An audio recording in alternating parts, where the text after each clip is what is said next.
it's a round barrel.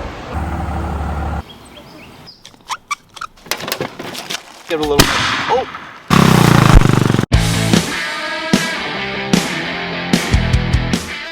What's up, Vintage Moto fans? Bill Wheeler here, and I'm back with another episode of A Bike and a Beer.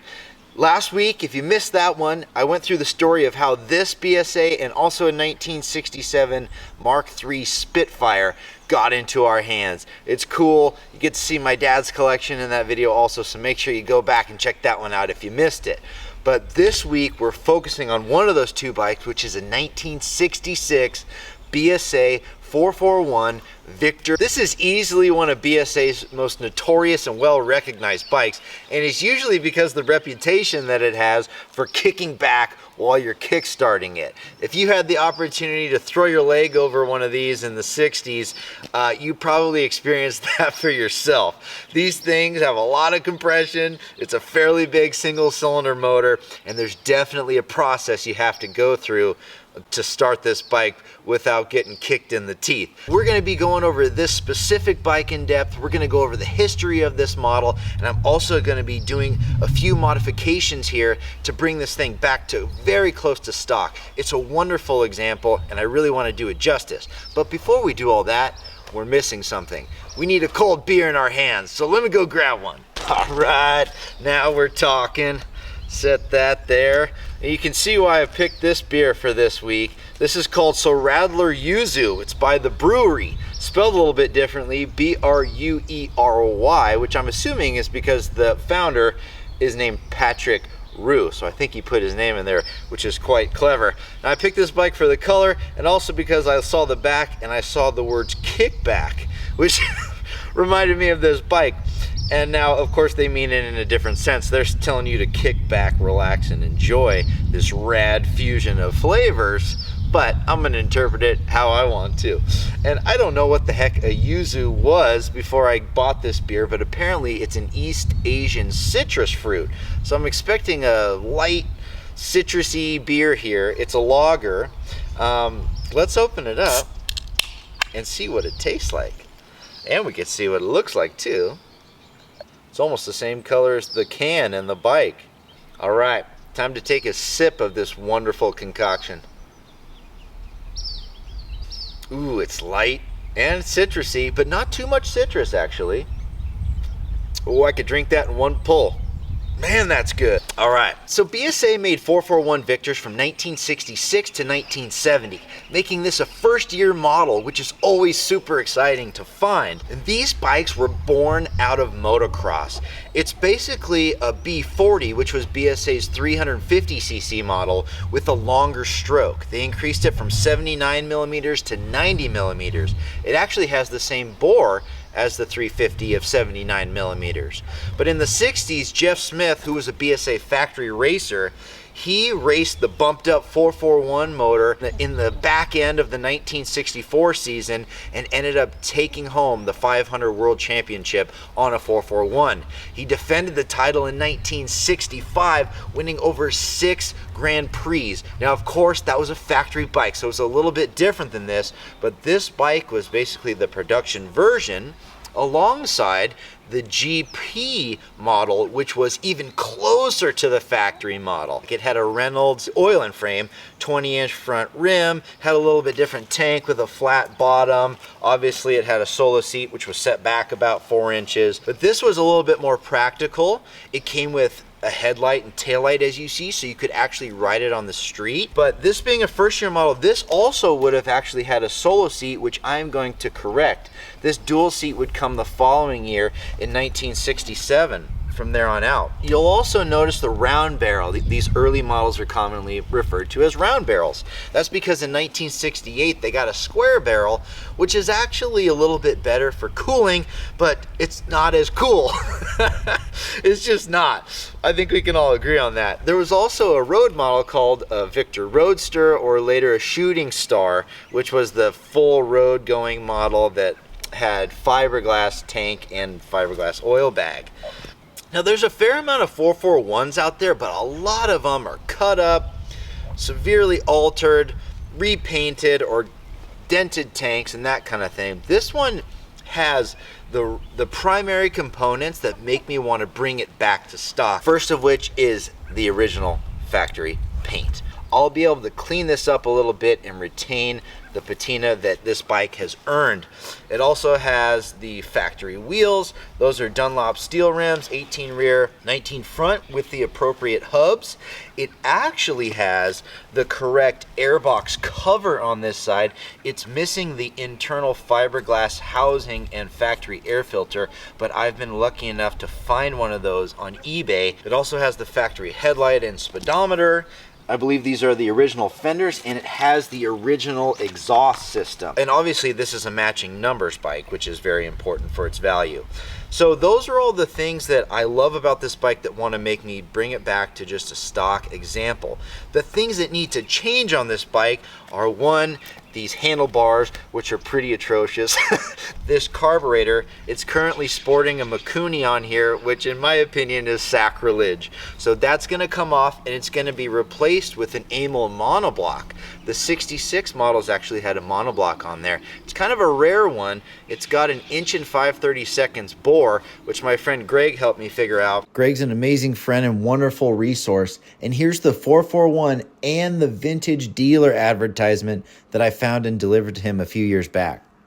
And so I'm gonna source one of those and then get that factory airbox hooked up to bring that whole intake section back to original. As I mentioned in last week's video, it does have some broken fins here, which have been modestly sanded and doesn't look too bad. It's a little bit of a project to go replace those. I might leave them for now and look for a good replacement barrel to do down the road. The seat will also be replaced with a solo seat that is very close to the original. The original seats that came on these 66 models are almost unobtainium. If you have one and you want to reach out, please do. I would love to talk to you about that. That'd be great. And of course, there's another eyesore here, the elephant in the room. This Boyer Branson AC box here, which couldn't be in a worse place to preserve the amazing style of this bike. If I am going to retain this piece, it's of course going to get relocated, likely under the seat, so we don't have to stare at it. Oh yeah, and if you're wondering about this epic stand that this bike is sitting on, that's my grandfather's Craftsman toolbox. Oh yeah. Another thing that's bothering me is this incorrect petcock. I believe this bike in 66 would have had an Ewart style petcock, which I should have in one of my drawers, so I'll replace that as well. But other than that, my goal is just to get this bike in good running condition so my dad and I can enjoy riding it, and that's kind of the plan at this moment. So I've got parts on order for this bike, and it's going to take a bit of time to put it all together, but I'm going to bring you along the journey in some subsequent videos. But as far as today goes, if you want, we'll try to start it with this Mikuni carburetor on. This is exactly how we got the bike. So I guess we should see if it has spark, and we can see if it'll fire up like this. Let's do it. All right. We're going to see first if we've got some spark here. I noticed there's a little toggle switch here in lieu of a key switch, which is kind of nice. Usually the key switch is in this area, but I kind of like the toggle. Run a little rich there, better than lean. All right, so I'm gonna guess that up is on. Let's see. Oh yeah, nice. Okay, we got spark. Smells like fuel in there. Back on. We'll leave that toggle switch in the up position.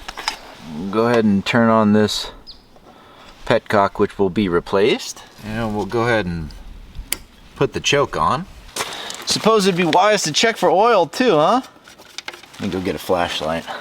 Nice. Alright, the oil looks like it's at the proper height actually, so I think we're good to go ahead. I'm gonna go ahead and take it off of Grandpa's toolbox too, so we don't dent that thing. Man, this beer is easy to drink.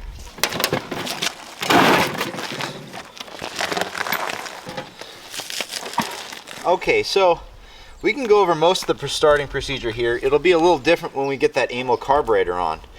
But essentially what you want to do, this bike has a compression release, is you want to grab that compression release, you want to kick it through. So you kick it through, which basically primes the cylinder with fuel and air in the appropriate, well, we haven't cleaned this carburetor, so we hope it's the appropriate amount. Choke is on, and now at this point I want to find top dead center, which feels like it's right there. And then I'm going to pull in the compression release again and get just past it. Then I can let the Kickstarter up to the top of the stroke. So right now the piston should be sitting just past top dead center, which means I'm going to be able to kick it down without a ton of compression and hopefully get the motor spinning enough to draw in the right amount of fuel and air and get this baby sparked up and started. Let's see how we do.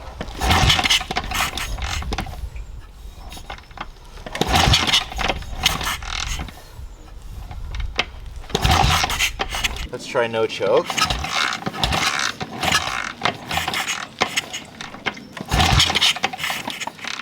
There's also a good chance that the pilot circuit is clogged on this Mikuni carburetor, because that happens pretty frequently on those. Yeah, we're not getting anything. All right, I'm gonna give it a little. Oh! Did you hear that, folks? That's what you call a backfire. Pretty sure I woke up the whole canyon with that one.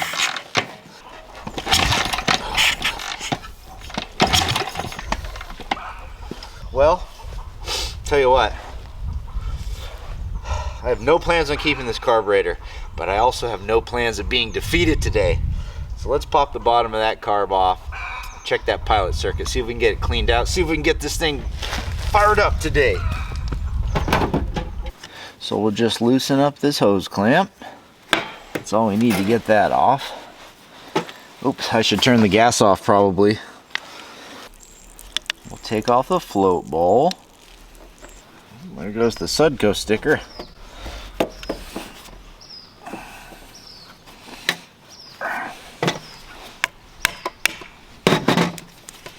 There we go.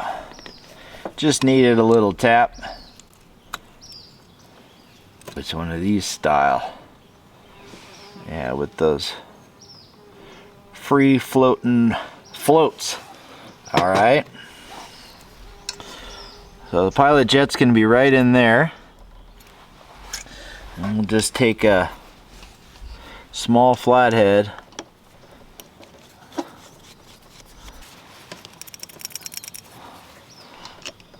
Oh, it was on the it was on the screwdriver. All right. So there it is. Let's see. Well, good news or bad news, however you want to look at it, that is not clogged. But since we're here, I'll take this little tool that I have, which has a bunch of different gauge wire, and we'll run it through. And we'll go ahead and blow out this pilot jet.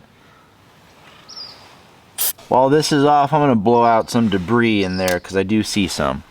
And we can blow out these orifices as well.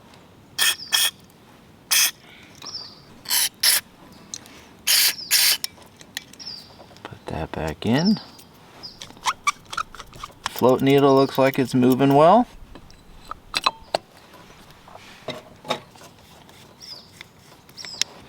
Okay.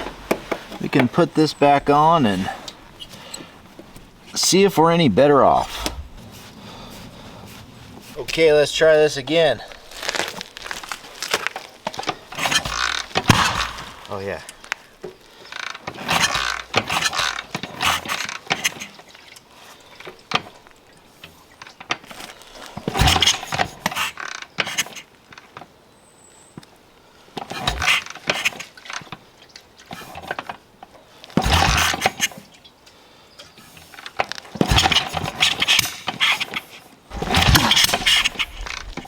Trying.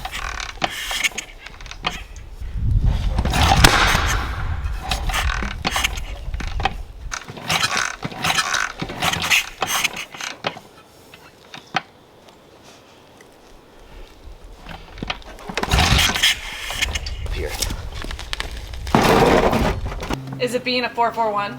All I hear are backfires and no starts. Exactly.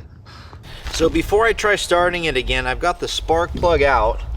I'm gonna turn off the petcock, open up the throttle. I'm gonna see if I can clear out the cylinder of any fumes that are in there so we can kind of start fresh. I can smell pretty rich mixture coming out.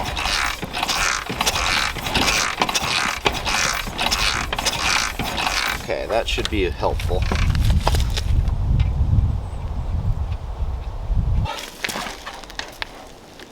I'm gonna try no choke, very little throttle. Maybe we're just running too rich over here.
You guys, we did it again. One of these days, one of these bikes is gonna beat us, but not today. We got another old British bike running, and that is one of the best feelings ever. I appreciate all of you joining me for yet another episode of A Bike and a Beer. Now, don't get me in trouble. I don't condone drinking and riding at all, ever. This is not something that you should do. This is a beer that I've been drinking over the course of 2 hours, and I am not intoxicated in any way. Just had to get that out there. Appreciate all of you so much. If you're new here, I'd love to invite you to subscribe. If you've been here for a while, thank you so much for your kind-hearted comments. I really appreciate them. Looking forward to another video test riding this bike, and we're gonna have another video test riding that Mark III. We've got a lot of fun stuff coming up. So thank you so much for your support. I'll see you next Saturday with a whole new video. Cheers! Thanks so much for watching that video. Be sure to tune in every Saturday morning for more fun and adventures. There's over 30 motorcycles to check out on the Bike and a Beer series, and we now have t-shirts available for sale. Follow along for some epic adventures in the High Sierra on all types of rare and incredible motorcycles. There's a workshop element to this channel too, as I do a lot of my own mechanical work. I'll share all the tips and tricks I've learned, show you all the tools I use to get it done, and there'll be some exciting new products to promote as well. So join in every Saturday morning, and don't forget to subscribe, like, and turn on notifications. Thanks.